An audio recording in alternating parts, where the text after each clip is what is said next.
This video is to introduce you to Excel worksheets and how to use inbuilt functions in Excel. Excel worksheets is a big table divided into cells for storing, organizing, and managing data. These cells can contain text, numbers, and a combination of text and numbers. The location of the cell is described by the column, alphabet, and the row number. Cell L4 means that it can be found on column L and on the fourth row. Cell M6 means it can be found on column M and on the sixth row.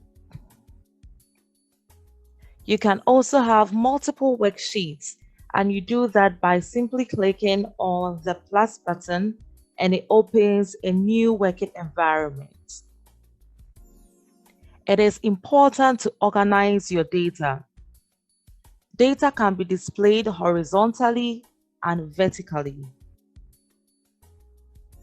In the case where a horizontal displayed data needs to be transposed vertically, you simply click on one of the cells in the region where you want to see the transposed data.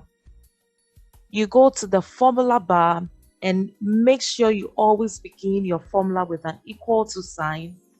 Then you type transpose, followed by selecting what you want to transpose. Then you click on enter. So you will see the data which was initially horizontally displayed, now vertically displayed.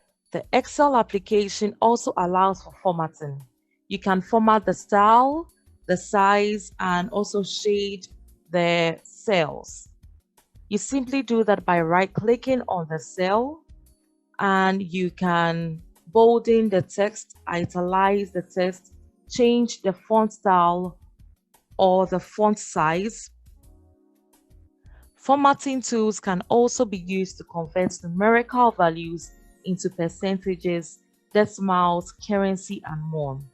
To do that, you right-click on the cell that has the numerical value, then you go to Format Cells, and you can click in any of these categories that you want to use. You can also customize what you want to change your numerical value into. We would do percentages, and you can see that the value in here has been converted into percentage. You can perform several functions with the inbuilt Excel function.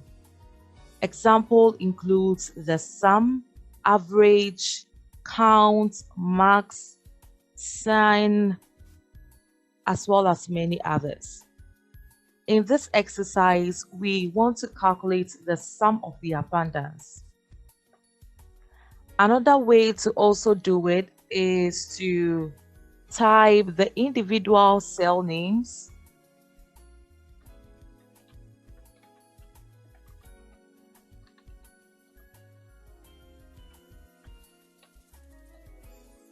and click on enter. So you type each of the cell names followed by comma, and you click on the enter button, and it will perform the same function like you had when you selected the whole cells. Or you can type the first cell followed by a colon and the last cell, and that selects the whole cells that you want to perform the calculation on. Again, you click on enter, and it will perform the same function.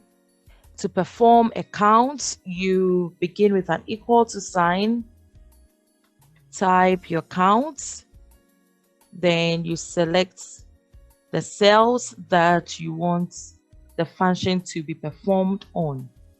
Excel also accepts all the most of the mathematical symbols like addition, the division sign.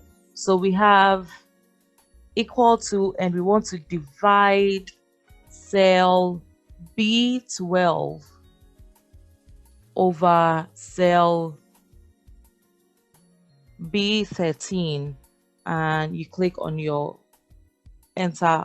Another way to calculate the mean is simply using the average function, and that also calculates the mean for you directly. You can easily sort out numbers in Excel. In this scenario, we can arrange our abundances in a descending or ascending order. To do that, you simply click on Home. You go to Sort and Filter, and we want to sort them from the smallest to the largest. On some computers, you will see ascending and descending, which implies the same. So here we would use the sort smallest to largest, and that helps arrange your data. The median is the middle number, and you can also simply use the median function to calculate your median. Lastly, for today, we will perform this simple exercise. This is the data I collected in one of my classes on soil electrical conductivity, calculating which soil has or records the highest electrical conductivity.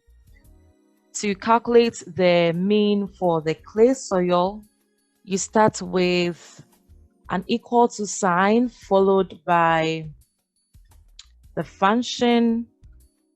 Then you select the cells relating to the particular soil, click on enter. So this gives us the average for clay soil electrical conductivity. We do the same for the loamy soil. Click on the cell where you want your value to be recorded, your function, select the cells relating to the loam sand, and click on enter. We do the same for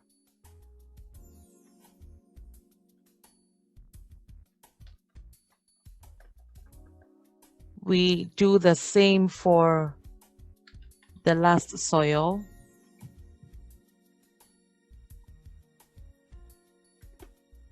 Thank you for watching, and see you next time.